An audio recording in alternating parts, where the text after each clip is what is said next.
इसको करने में जितनी मेहनत लगी ना, अगर मैं खुद के लिए कर रहा होता तो शायद ये कभी नहीं कर पाता। पर जैसे ही मैंने सोचा कि इससे हजारों बच्चों का फायदा होगा, तो पता नहीं कहां से मेहनत आई और 1 से 1.5 दिन में बन के पूरा रेडी हो गया। हाँ जी बालकों, सुप्रभात, नमस्कार, राम राम, प्रणाम। कैसे हाल चाल? सब बढ़िया, सब मजे में, सब शानदार। आज तुम्हारी हर परेशानी, हर प्रॉब्लम, हर दिक्कत को खत्म करने जा रहे हैं। इकोनॉमिक्स का पेपर आप लोगों के नजदीक आता जा रहा है। सबसे बड़ी डर है इंडियन इकोनॉमी, तो सबसे पहले सबसे सटीक हथौड़ा मारेंगे Indian economy dates and data.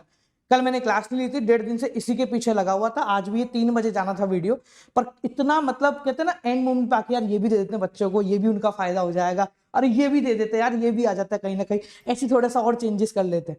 तो ये करते करते शाम की 6 बज गई है और मुझे उम्मीद है कि जब ये वीडियो डलेगी तो शायद 6:30 बज चुकी होगी। 7:30 बजे भाई एक नेशनल इनकम कंप्लीट चैप्टर की क्लास है, तो वो डिस्क्रिप्शन में लिंक है, उसमें आ जाना।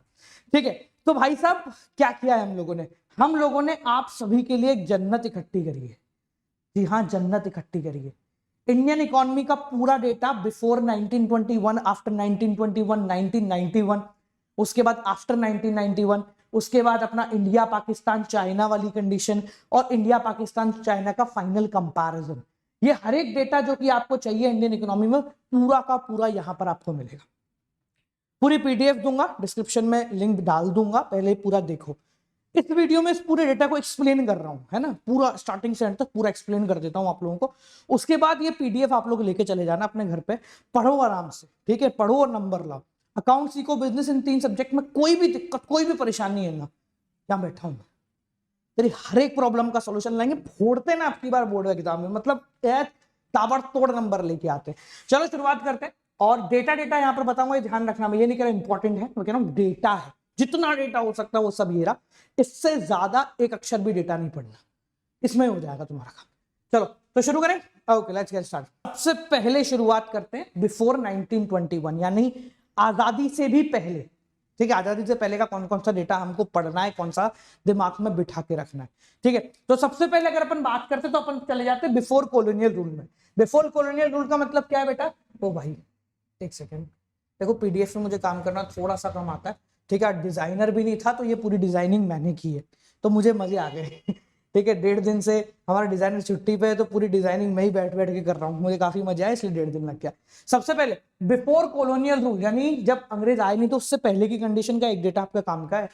85% एग्रीकल्चर, हम 85% एग्रीकल्चर सेक्टर पर डिपेंडेंट थे, यानी कि हम एग्रेरियन इकोनॉमी थे। ठीक है, इसके बाद कॉलोनियल रूल आया। कॉलोनियल रूल 190 साल चला, 1757 से लेकर 1947 तक।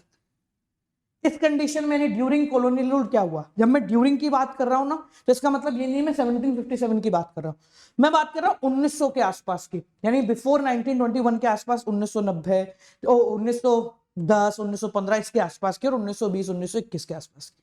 ठीक है, उस टाइम का डेटा आपके काम का नहीं है, बस एक ये डेटा था, उसके बाद अपन यहां आ गए। ठीक है, तो अगर अपन उस टाइम की बात करते हैं तो एग्रीकल्चर सेक्टर 85 से हटके 75% चला गया।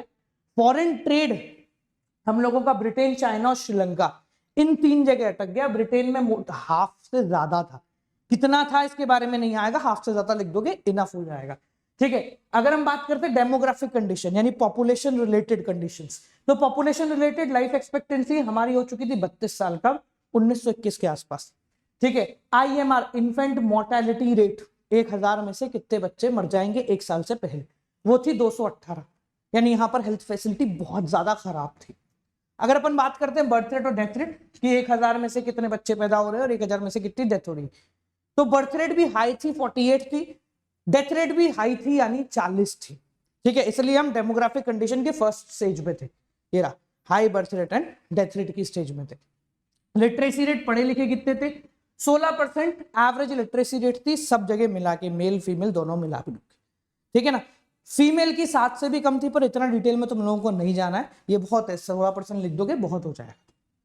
ठीक है, इसके बीच में एक डेटा आता है जो बहुत काम का है, मतलब 17 से लेकर 1900 तक के बीच में, वो है तुम्हारा सुएज कैनाल, जो कि 1869 में आर्टिफिशियल पाथवे खोला गया, पानी खोला गया पानी में से, कि भाई साहब जो है ब्रिटेन का जितना भी माल मटेरियल जा रहा है वो सब सस्ते में पड़ जाए, पूरा कॉन्टिनेंट लांगना नहीं पड़े, बीच में से ही समुद्र में इन्होंने रास्ता बना दिया था, 1869 सुएज कैनाल, ये याद रखना, ये तुम्हारा एक डेटा काम का है। ठीक है, तो 1921 से पहले जितना भी डेटा है वो सारा इस पेज के ऊपर लिखा हुआ है। मैं तुम्हें फोटो खींचने का मौका नहीं दे रहा हूं, तुम लोगों को पीडीएफ दे रहा हूं, पूरी की पूरी चुपचाप ले लो, कोई दिक्कत नहीं, ठीक है, कोई भी दिक्कत नहीं है, तुमसे एक सिंगल पैसा नहीं ले रहा हूं मैं, ठीक है ना, आराम से लो, ठीक है।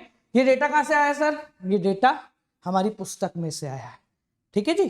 चलिए आगे बढ़ते हैं, इसके बाद बात करते हैं आफ्टर 1921। अब देखो बिफोर 1921 हम फर्स्ट स्टेज के अंदर थे, 1921 के बाद हम स्टेज 2 में आ चुके हैं डेमोग्राफिक ट्रांजिशन की, मतलब बर्थ रेट हाई है और डेथ रेट काफी ज्यादा कम है, ठीक है। यहां मैंने इसको लिखा है, इसको बोलते हैं ईयर ऑफ ग्रेट डिवाइड यानी 1921, ठीक है। तुमसे पूछ ले साहब ईयर ऑफ ग्रेट डिवाइड कौन सा है, तो तुम्हें पता होना चाहिए 1921 को कहते हैं, ठीक है जी। अब अगर बात करें तो आजादी के समय हम क्या कर रहे थे, अब सीधा स्टेप होके आ जाते हैं आजादी के समय, ठीक है, ईव ऑफ इंडिपेंडेंस। और यहां से हम जो डेटा इस पेज पे देख रहे होंगे 47 से लेकर 1990 तक का होगा, ठीक है, क्योंकि 1990 के बाद तो तुम्हारा न्यू इकोनॉमिक पॉलिसी आ गई थी। तो अगर सबसे पहले बात करें, हमारा पहला 5 ईयर प्लान लॉन्च किया गया 1951 से 56 के तहत, जो एग्रीकल्चर सेक्टर को प्राइम ऑब्जेक्टिव मान के काम कर रहा था, ठीक है। इस समय तक हम 72.7% पॉपुलेशन को एग्रीकल्चर सेक्टर में लगा चुके थे, इतनी परसेंट पॉपुलेशन लग चुकी थी एग्रीकल्चर सेक्टर में, ठीक है। इस समय अगर बात कर रहे हैं 1950 के आसपास, तो 17% एरिया ही था जो कि प्रॉपर इरिगेशन फैसिलिटी के अंदर आया था, जबकि वर्ल्ड बैंक ने 2015-16 की रिपोर्ट के अनुसार ये डबल हो चुका है, 35% area permanent irrigation facility Bharat के अंदर आ चुका है जमीनों के मामले में, ठीक है। इसके बाद बात करें तो 1956 में हमने इंडस्ट्रियल पॉलिसी रिजोल्यूशन शुरू करा, जो कि सेकंड 5 ईयर प्लान 1956 में था। सेकंड 5 ईयर प्लान में हम इंडस्ट्रीज के ऊपर आ गए थे, यहां का रिजोल्यूशन शुरू करा। इसमें 3 शेड्यूल ऑफ इंडस्ट्रीज बनाई, schedule A, schedule B, schedule C. Schedule A में 17 इंडस्ट्री थी जो गवर्नमेंट ओरिएंटेड थी, 12 इंडस्ट्री थी जो गवर्नमेंट और प्राइवेट दोनों चला सकते थे, अपर हैंड गवर्नमेंट का था, और 13 बाकी जितनी हुई थी वो सब शेड्यूल सी में थी जो प्राइवेट को दे दी गई थी कंप्लीटली। समझ में आ गया? इसी अंतराल के बीच में हमारा ग्रीन रिवॉल्यूशन शुरू हो गया। ग्रीन रिवॉल्यूशन का मतलब एकदम से प्रोडक्शन में इंक्रीज। अब ग्रीन रिवॉल्यूशन में आपकी अलग अलग पुस्तकों में बहुत सारा डेटा है, नहीं मतलब जब मैं ये बना रहा था, आज की बात नहीं कर रहा, 2 साल पहले जब मैं ये बना रहा था, तो मैंने बहुत सारी किताबें, चाहे वो कोई सी भी नाम सोच लो, वो सारी किताबें गूगल सब कुछ उठा लिया था और सबको मैं ऐसे 5-10 चीजें यूं बिछा के रखता था और उनमें से डेटा देखता था। तो मुझे हैरानी हुई कि यार इतना डेटा बच्चा कैसे करेगा। फिर हमने काफी ज्यादा रिसर्च करके ये पता करा कि यार इनमें ये है, ये है, ये है, अच्छा ये काम का निकलेगा। तो बहुत क्लीन डेटा चुन चुन के लिया है जो कि आपके पूछा जाता है। इसमें 10 साल के पेपर्स को भी दिमाग लगा के काम में लिया है, ठीक है। चलो, तो जितना ही पढ़ लेना बहुत है। तो ज्यादा तुम्हें ग्रीन रिवॉल्यूशन में अगर पूछे कि भाई क्या क्या अचीवमेंट थे, तो हर जगह डेटा देने की जरूरत नहीं है, प्रोडक्शन में दोगे तो काफी अच्छा लगता है, इसलिए मैंने प्रोडक्शन का डेटा यहाँ पर लिख दिया है कि 1960-61 में 82 मिलियन टन प्रोडक्शन हम लोग कर रहे थे फूड ग्रेन्स का, यानी कि तुम्हारा ये गेहूं और चावल का, और उसके बाद हमने कर लिया 176 मिलियन टन, यानी डबल हो गया हमारा प्रोडक्शन, ठीक है। ये आप यूज कर सकते हैं। इसके बाद इस एरा के अंदर एक डेटा और तुम्हारे काम का है जो कि है 1982 का, नाबार्ड की opening, national bank for agriculture and rural development 1982 के अंदर ओपन किया गया। ये एपेक्स बैंक है, किसका नाम लिखा हुआ है यहाँ पर, रूरल डेवलपमेंट और एग्रीकल्चर सेक्टर का, ठीक है। ये भी पूछा जा सकता है, इसको भी आप यूज कर सकते हो, बढ़िया नंबर आएंगे, ठीक है। तो ये पूरा हो गया अपना। तो 1947 से लेकर मतलब 21 के बाद से लेकर 1990 तक हमें जितना भी डेटा पढ़ना है वो सब आपके सामने आपकी स्क्रीन पर आ गया है, ठीक है जी। नहीं ले लूंगा स्क्रीनशॉट। हाँ अच्छा, एक चीज और, ये आपको थोड़ा ब्लैक एंड व्हाइट दिख रहा होगा यार, मैं 1.5 दिन से बना रहा हूँ तो अभी ब्लैक एंड व्हाइट ही बना है, ठीक है ना। इसमें मैं थोड़े से कलर वलर ऐड और बढ़िया सा कर देंगे इसको, और ये आपको मैं दे दूंगा। तो 1 घंटे बाद अगर आप वीडियो देख रहे हो तो आपको कलरफुल मिल रहा होगा, ऐसी हमें उम्मीद है, ठीक है जी। चलो अगले पेज की तरफ आगे बढ़े। तो तीसरा पेज आपका आ जाता है 1991 एंड आफ्टर, यानी कि न्यू इकोनॉमिक पॉलिसी जब लॉन्च हुई, जब हम लोग बर्बाद हो गए थे और मनमोहन सिंह जी ने पॉलिसीज लॉन्च कर दी थी, तो उसमें क्या हुआ, कौन कौन सा डेटा आपका काम का है, ठीक है जी। तो सबसे पहले अगर अपन बात करते हैं तो क्यों बनी न्यू इकोनॉमिक पॉलिसी, उसके रीजन देखें तो हमारा इन्फ्लेशन 17% से ऊपर चला गया था। फिस्कल डेफिसिट यानी कि बोरिंग, हम करीब 8.5% अपनी जीडीपी का बोरो कर रहे थे, जो कि यार 3% के आसपास है, ठीक है, जो कि बहुत बड़ा नंबर है। हम कंप्लीटली डिपेंडेंट हो गए थे, जैसे पाकिस्तान अभी है वैसा हम हो रहे थे। इसलिए हम लोगों को लॉन्च करना पड़ा। इसके और भी रीजन आप दे सकते हो, पर उन रीजन में नंबर सपोर्ट करना जरूरी नहीं है।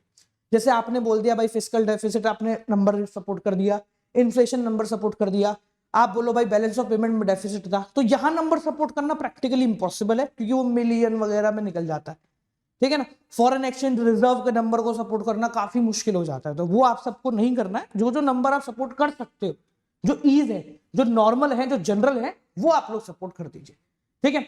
इसके बाद एक चीज और बहुत जरूरी, वो ये है कि क्या क्या चेंजेस आए थे 1991 की पॉलिसी के बाद। ये पॉलिसी बनाई गई थी प्लानिंग कमीशन 1950 में जो बनी थी उसके द्वारा, जिसको हम 2013 के बाद नीति आयोग के नाम से जानते हैं, ठीक है जी। तो भाई साहब उन सब ने मिलकर पॉलिसी डिजाइन करी, और इस पॉलिसी के डिजाइन करने के बाद क्या क्या चेंजेस आए, जिसमें डेटा यूज होगा। चेंजेस तो बहुत सारे थे। डेटा किसमें यूज होगा? सबसे पहले, क्योंकि हम जीडीपी को सबसे प्राइम ऑब्जेक्टिव मानते हैं, तो जीडीपी का इंक्रीमेंट आप लिख देना कि भाई 1991 में 5.6 था और उसके बाद 2015 में 7.6 हुआ। हालांकि ये जो नंबर है ना, ये थोड़ा सा अजीब है, क्योंकि 2015 के साल में 7.6 था। ऐसा नहीं है कि उसके बाद से हम 7.6 डेटा 7.6% का इंक्रीमेंट ले रहे हैं, पर वो स्पेसिफिक ईयर को इन्होंने यूज किया है आपके सीबीएसई में, ठीक है जी। पब्लिक सेक्टर का रोल जो अपन ने पढ़ा था ना पिछली बार, अभी इंडस्ट्री में शेड्यूल में 17 थी, उसको कम करके 3 कर दिया गया था, ठीक है। एफडीआई फॉरेन डायरेक्ट इन्वेस्टमेंट, इसको बढ़ा के 51% कर दिया था। ये 3 डेटा है जो कि 1991 के चेंजेस आए हैं। अगर क्वेश्चन में तो आपको लिखना है, वरना नहीं लिखना है, ठीक है ना। और कोई डेटा सपोर्ट मत करो, इतना जरूरी नहीं है सपोर्ट करना, ठीक है। अब अगर बात करते हैं तो एक और डेटा है जो आपकी गेट से 1948 से निकल कर आता है। 1948 में गेट का गठन हुआ, general agreement of tariff and trade, जिसको 1 जनवरी 1995 को कन्वर्ट करके WTO वर्ल्ड ट्रेड ऑर्गेनाइजेशन के नाम से जाना जाने लगा, और हम सभी उसको आज भी WTO के नाम से पहचानते हैं। सबको समझ में आ गया? Clear? New economic policy data हो गया, आगे बढ़े। चलो अच्छा, इसके बाद 7:30 बजे, शायद ये वीडियो उसी के आसपास आ रही होगी, पर 7:30 बजे हम एक सेशन ले रहे हैं, लाइव हो रहा होगा। नेशनल इनकम पूरी की पूरी करा रहे होंगे, थ्योरी, प्रैक्टिकल, MCQ, DPP, सब कुछ, ठीक है। डिस्क्रिप्शन में लिंक है, आ जाना, ठीक है जी। चलिए इसके बाद आगे बढ़ते हैं। तो आफ्टर 1991 जब हम आजाद हो गए, सब न्यू इकोनॉमिक पॉलिसी भी आ गई, उसके बाद हमारी कैसे कंडीशन में चेंजेस आए, ये जो डेटा है ये आपके चैप्टर में 1991 के बाद जितना भी है, human capital formation, rural development, आपका एम्प्लॉयमेंट, इन सब का मिक्स डेटा है, ठीक है ना। मतलब इन सारे चैप्टरों में बस इतना ही डेटा है जो कि आपको पढ़ना है। जैसे सबसे पहले वर्ल्ड बैंक के अकॉर्डिंग 35% अंडर इरिगेशन है, ये मैं पहले ही बता चुका हूं, वो यहां पर आपका यूज हो जाएगा, ठीक है। ह्यूमन कैपिटल फॉर्मेशन से एक डेटा हमने लिया हुआ है एजुकेशनल सेक्टर के बारे में। क्या है कि हमारे एलिमेंट्री जो एजुकेशन है उसमें अमूमन 11.92 लाख स्कूल्स है। ये जो लास्ट वो मतलब बेसिकली देखो कोविड के आने के बाद सारे डेटा अस्त व्यस्त है, तो उनको एक अच्छा सोर्स ऑफ इंफॉर्मेशन नहीं माना गया, तो इसलिए उससे जस्ट पहले का ही डेटा कंसीडर किया जाता है, तो उसी डेटा को आप रिलाय करेंगे, ठीक है। मैंने यहाँ पे लिखा हुआ है as per the last census, ठीक है जी। तो इसमें 2017-18 पकड़ लो, 2011 के बाद 17-18 में जो डेटा आया था वो ही आपका डेटा काम का 18 का 18-19 पकड़ लो। तो ये जो डेटा है ना, ये जस्ट बिफोर कोविड डेटा होगा, ठीक है। आफ्टर कोविड तो कई सारे स्कूल हट गए, उसके बाद उनमें हॉस्पिटल बेड्स लग गए, तो वो काउंट में कैसे करोगे फिर आप, ठीक है। और ऐसा नहीं है मैं ही कह रहा हूं, ऐसा आपके बोर्ड में भी ऐसा ही होने वाला है, ठीक है। हाँ ऐसा ही होने वाला, तो टेंशन नहीं लेना, डेटा आप यूज कर सकते हैं आराम से, ठीक है जी। तो इतने स्कूल हमारे यहाँ पर होते हैं एलिमेंट्री में अप टू 8 में। सेकेंडरी सीनियर सेकेंडरी में करीब 2.32 लाख स्कूल्स है, और अगर हायर एजुकेशन बोलते हैं तो आपको 35,839 कॉलेजेस हैं। तो अगर आपको ऐसा लगता है तो इसको 36,000 ऑन एन अप्रोक्सीमेशन में डाल देना, है ना। अगर आपको लगता है सर नहीं बिल्कुल ये तो 36,000 अप्रोक्स कॉलेजेस के नाम से आप इसको यूज कर सकते हो, आपका नंबर कोई भी नहीं काट रहा होगा, ठीक है जी। इसके बाद अगर अपन बात करते हैं 2017-18 का डेटा, जिसमें 2-3 टर्म्स आते हैं, जैसे लाइफ एक्सपेक्टेंसी हो गया, तो जो 32 थी बढ़ के वो कितनी हो गई 68.9 ईयर्स, मतलब 69 ईयर्स हमारे यहाँ पे एक व्यक्ति जीता है। डेथ रेट जो थी, जो 40 थी 1921 में, वो कम हो गई 6.4 आ गई। IMR जो 218 था वो कम होकर 37.8 के आसपास आ गया है, ठीक है। इसके बाद जो आपका एम्प्लॉयमेंट चैप्टर है उसमें से जो डेटा आपको पिक करना है वो बस इतना है, ये कि भारत के अंदर ऑन एन एवरेज 2017-18 का डेटा गेन सेल्फ एम्प्लॉयमेंट कितने लोग करते हैं, रेगुलर सैलरीड वर्कर कितने हैं, और कैजुअल वर्कर जो है वो कितने हैं, इसको थोड़ा सा अपने को ध्यान रखना है। ठीक है जी, चलिए आगे बढ़े। अब इसके बाद आता है आपका चाइना। इसके बाद क्या आता है आपका, इंडिया, पाकिस्तान एंड चाइना। तो दो पेजेस में हमने इसको बनाया। एक तो है इंडिया पाकिस्तान और चाइना के बीच में जो अलग अलग चल रहा है अपना, मतलब उनका पूरा स्ट्रक्चर कि उनमें से क्या आएगा आजादी से लेके अब तक। इंडिया का तो अपन ने 4 पेजों में पढ़ लिया, चाइना का, पाकिस्तान का आजादी से अब तक, और उसके बाद दोनों को कंपेयर करते हुए चलते हैं। ठीक है, तो अगर चाइना और पाकिस्तान का आजादी से अब तक का डेटा समझे तो देखो क्या है। सबसे पहले चाइना को पकड़ते तो 1949 में आजाद हुआ, पहला 5 ईयर प्लान 1953 से लेकर 58 चला। ग्रेट प्रोलेटेरियन कल्चरल रिवॉल्यूशन इसके अंदर आया 1965 में, जो 66 से 76 10 साल तक चला। इसके साथ साथ ग्रेट लीप फॉरवर्ड 1958 के अंदर चाइना के अंदर चल रहा था। ठीक है, तो चाइना का जो पूरा कहानी है ना, उसमें 4 डेटा है जिसको आपको ध्यान रखना है। इसके अलावा कुछ याद नहीं रखना। नहीं करो ज्यादा, क्यों कर रहे हो ज्यादा, मतलब कौन कह रहा है तुम लोगों को अति करो, नहीं करनी आती। ठीक है, पाकिस्तान के बारे में याद रखें तो पाकिस्तान में कई सारी चीजें थी पर सारी इंडिया से मिलती जुलती ही है। क्या है, जैसे फर्स्ट 5 ईयर प्लान इसका 56 से 61 चला, जब हमारा खत्म हो गया। इंडिपेंडेंस इसको हमारे साथ ही मिली। 1988 में इसने स्ट्रक्चरल रिफॉर्म लॉन्च कर दिए थे, जैसे हमने 1991 में करे ना स्ट्रक्चरल रिफॉर्म्स और स्टेबलाइजिंग मेजर, यानी कि जो प्राइवेट सेक्टर का इंक्रीमेंट था वो यहां पर थोड़ा जल्दी हो गया था 1988 के अंदर। इन्होंने समझ लिया था कि हाँ भाई प्राइवेट सेक्टर जो है वो जरूरी है, बट मेजरली ये डिपेंड रहते थे गल्फ कंट्रीज के ऊपर कि वहां से रोकड़ा आ जाएगा, इन्फ्लेशन होने दे, ठीक है ना, तो वहां से रोकड़ा आ जाएगा और इस वजह से बर्बाद हो गए। समझ में आ गया सबको? यहां तक कोई दिक्कत है तो मुझे कमेंट में बता देना। ठीक है, तो इसके बाद आखिरी डेटा पढ़ते हैं जो सबसे ज्यादा मुश्किल होता है। पता है, मैं थोड़ा सा कलाकारी करने का प्रयास किया हमने। ठीक है, आप देख रहे होंगे यहाँ पर सबके आगे झंडे पहले हम लिख रहे थे नाम, फिर मैंने कहा नहीं यार हमारा झंडा बहुत प्यारा है, तो झंडा यूज करेंगे तो बेहतर लगेगा, दिखने में भी बेहतर लगेगा और जेन्युइनली भी अच्छा लगेगा। ठीक है, अच्छा एक डेटा है जिसमें थोड़ा सा मुझे चेंज करना, मुझे लग ही रहा था कि वो मैंने शायद गलत लिख दिया था, तो जो जिनको वो मिलेगा ना उनको तो मैं दे दूंगा, मतलब जो पीडीएफ है पीडीएफ में चेंज करके दूंगा। ये कैजुअल नहीं है बेटा, ये कैजुअल वेज नहीं है, ये उल्टा है ना। ये आपका रेगुलर मतलब रेगुलर सैलरीड वाले 16% है और कैजुअल वेज वाले 30% है, इसको ध्यान रखना। मतलब हमारे यहाँ जो रेगुलर सैलरी पे काम करते हैं लोग वो सिर्फ 16% है और कैजुअल वाला जो है वो 30% है। ये शायद हो गया, मैं इसको चेंज कर दूंगा, टेंशन मत लेना, जो पीडीएफ मिलेगा उसमें चेंज ही मिलेगा आपको।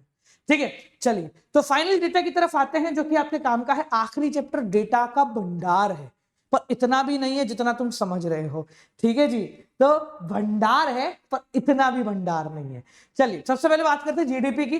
तो हमारी एवरेज जीडीपी है 5.5% के आसपास, पाकिस्तान की 4.1 है, जबकि चाइना 9.5% की जीडीपी के ऊपर काम करता है, जो कि बहुत नहीं बहुत ज्यादा बढ़िया है। ठीक है जी, हाँ ये डेटा भी यहीं से लिया है, जिनके पास मेरी पुस्तक होगी उनको दिख जाएगा, ये रहा पूरा का पूरा डेटा अपन ने यहीं से लिया है, टेंशन मत लो, पूरा डेटा सही है।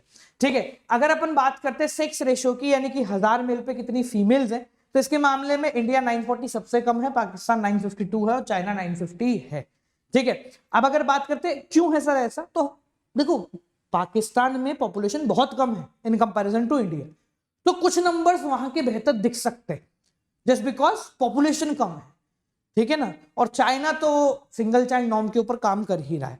ठीक है, अगर अपन पॉपुलेशन ग्रोथ रेट के बारे में बात करें कि हर साल कितनी पॉपुलेशन बढ़ जाती है, ये 1 के नीचे होगा तो ठीक है, 1 के आसपास ठीक होता है। इंडिया 1.1 है, थोड़ा सा ज्यादा है, हर साल 1% इंडिया बढ़ जाता है। पाकिस्तान 2% है, पर उनके लिए ठीक है क्योंकि भाई साहब उनकी पॉपुलेशन कम है, तो बढ़ेंगे तो सही रहेगा। और चाइना जो है ये अब सिंगल चाइल्ड नॉर्म के ऊपर आ चुका है, तो इसके ऊपर काम नहीं, ये 0.6% है, पॉपुलेशन इनकी स्टेबल होती जा रही है अब धीरे धीरे। और इंडिया तो अपन आगे निकल ही गए। आगे बढ़े तो पॉपुलेशन डेंसिटी को पकड़ते हैं थोड़ा सा। देखो पीडीएफ है, पहली बार इसको मैंने पीडीएफ में एक्सपोर्ट किया है। ठीक है, मैं कहा यार वर्ड में करने की हिम्मत नहीं थी क्योंकि इतनी देर से लगे पड़े थे इसमें। पॉपुलेशन डेंसिटी के बारे में बात करें, पॉपुलेशन डेंसिटी यानी 1 स्क्वायर किलोमीटर में कितने लोग रहते हैं। यहाँ आप खड़े हो, 1 किलोमीटर 1 किलोमीटर 1 किलोमीटर 1 किलोमीटर कितने लोग मिलेंगे, तो भाई क्योंकि चाइना में बहुत एरिया है इसलिए 138 लोग मिलते हैं, पाकिस्तान में 193 मिलते हैं और इंडिया तो डबल ही है, मतलब 358। और अगर आप दिल्ली चले जाओ तो ये नंबर 10,000 के आसपास चला जाता है, तो ये तो बहुत ज्यादा ही है। ठीक है, अगर अपन बात करें इन्फेंट मोर्टेलिटी रेट की, यानी कि 1 साल से ज़्यादा होने से पहले बच्चे कितने मर जाते हैं। तो 1000 में से चाइना सबसे कम है, 11.8 पर है, इंडिया 37.8 पर है, अपन ने पहले भी देख लिया था, और पाकिस्तान 50 पर है, यानी पाकिस्तान में हर 20वां बच्चा मर जाता है। ठीक है, इसके बाद अगर आखिरी डेटा बात करते हैं तो सैनिटेशन पकड़ लेते हैं भाई, साफ सफाई। तो साफ सफाई में चाइना को सबसे ज्यादा नंबर है 76%, ठीक है, और इंडिया 39.6 पे है, और पाकिस्तान 63.5 पे, ये डेटा ध्यान रखना है। HDI देखो, HDI मतलब ह्यूमन डेवलपमेंट इंडेक्स, की एक जगह अगर एक आदमी पैदा हो रहा है तो उसका डेवलपमेंट कितना हो पाए, ये जितना ज्यादा है, 1 में से नंबर है, जितना ज्यादा है उतना बेहतर है। ठीक है, तो चाइना में सबसे अच्छी ग्रोथ होती है, क्योंकि इसमें सब चीजें होती है, इसमें आपकी एवरेज इनकम भी काउंट करते हैं, सैनिटेशन लेवल भी काउंट करते हैं, और डेथ रेट, बर्थ रेट, सब कुछ काउंट करके एक एवरेज निकलता है। ठीक है, तो चाइना में 0.75 है, पाकिस्तान सबसे नीचे है 0.56 पे, और इंडिया जो है 0.64 पे है, यानी इन दोनों के बीच में कहीं आ रहा है। ठीक है जी, समझ में आ गया। तो यही है डेटा, यही है, बहुत मतलब कितना पर मेरे को 15-17 मिनट लगे होंगे इसको समझाने में, पर यही है डेटा, बस इसके अलावा आप लोगों को कुछ और नहीं करना है। तो आई होप तो कि आपको सारी चीजें समझ में आई होंगी। इस डेटा को बनाने में बहुत मेहनत लगी है, तो मुझे नहीं पता कि इतने लोग भी यहाँ तक देख रहे हैं, पर जो भी यहाँ तक देख रहे हैं ना यार, इसको जरूर शेयर कर देना। मैं ज्यादा नहीं बोलता हूँ कि शेयर करो, बट इसको जरूर कर देना, क्योंकि ये जी जान लगी है, और इसमें थोड़े कलर ऐड करके आपको भेजते हैं, चिंता ना करें, 1 घंटे बाद डाउनलोड कर लें। ये कहाँ मिलेगी, ये आपको मिल जाएगी टेलीग्राम चैनल के ऊपर। ठीक है, तो टेलीग्राम पे जाएं और वहां पर से ले ले फ्री के अंदर, कोई दिक्कत कोई परेशानी की बात नहीं। ठीक है, और क्या चाहिए तुम लोगों को बता देना, हर चीज अवेलेबल हो जाएगी। मिलते हैं आप लोगों से अगली वीडियो के साथ। कोई दिक्कत को परेशानी हो तो बता दिया करो, टेलीग्राम पे आप लोगों के लिए हम अवेलेबल हैं। वैसे एक बात ध्यान रखना, अकाउंट सीखो बिजनेस में, जब भी कोई परेशानी हो तो याद कर लेना। ठीक है जी, मिलता है आप लोगों से अगले के साथ, चलिए नमस्कार। PDF मिल जाएगी, और हाँ 7:30 बजे सबको आना है, डिस्क्रिप्शन में लिंक।